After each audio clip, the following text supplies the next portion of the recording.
Conforme eu já expliquei em outras aulas, o web scraping não é um fim.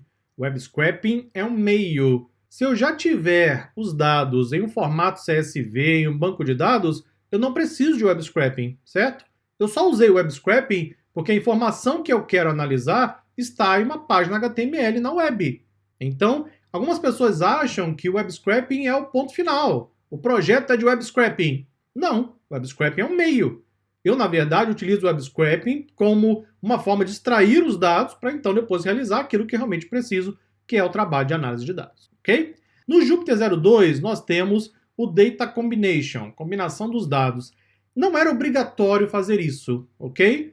Eu poderia ter feito de uma forma mais simples e não seria necessária essa etapa. Mas aí, se eu não fizesse isso, você ia aprender menos. Então, eu estou trazendo para você aqui no 02 mais um exemplo, mais um template, para que você leve ainda mais conhecimento para casa, é só você me acompanhar. Vamos primeiro verificar a versão Python usada neste trabalho. Lembrando que os Jupyter são sequenciais, então só execute o 02 quando você tiver executado o 01. De qualquer forma, eu vou fornecer todos os dados para você. Depois eu tenho os imports, somente JSON e pandas para esse Jupyter Notebook. Aqui as versões.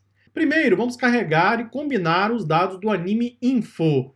Que dados são esses? Estão aqui, ó. Exatamente o que nós fizemos o web scraping. Então vamos primeiro criar uma lista vazia. Depois disso, vou fazer um loop. Observe aqui o meu loop, os números que estão na função range. São exatamente os mesmos números que eu utilizei aqui no momento da extração, não foi isso? Exatamente a mesma coisa. Se extraímos 450 links, eu tenho que agora carregar os 450. Concorda? Então por isso a mesma numeração. Eu abro os arquivos do disco, eu carrego os arquivos no formato JSON. Coloco isso no anime info. Depois disso, o que eu faço? Um loop com range de 50 para buscar todos os links dentro de cada bloco. E vou gravando isso na minha lista anime data. Ok? Vamos então executar. Depois disso, convertemos a lista anime data em um data frame. E agora visualizamos o resultado. E aí está para você uma bela tabela. Isso aqui é uma amostra, obviamente, não é com 5 registros. Temos o nome do anime, os produtores, o ranking, número de votos, o score, popularidade, membros, favoritos, quantas pessoas marcaram como favorito, número de episódios, o tipo do anime, a data que foi veiculado na TV pela primeira vez, a fonte, o gênero, os estúdios, porque pode ser necessário mais de um estúdio, não é? Para produzir aquele anime, as empresas que têm o licenciamento do anime, o rate, que é a classificação etária, e aí nós temos uma lista, observe isso aqui, hein? Isso aqui também é importante, observe aqui. Quando você vir colchetes, o que é isso em Python?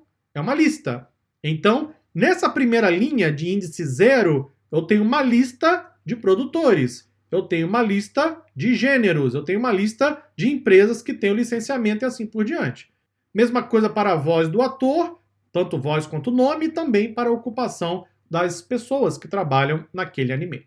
Esse é o nosso data frame. Vamos dar uma olhada aqui no info. Aqui eu tenho basicamente os tipos de dados. No próximo vídeo, nós continuamos.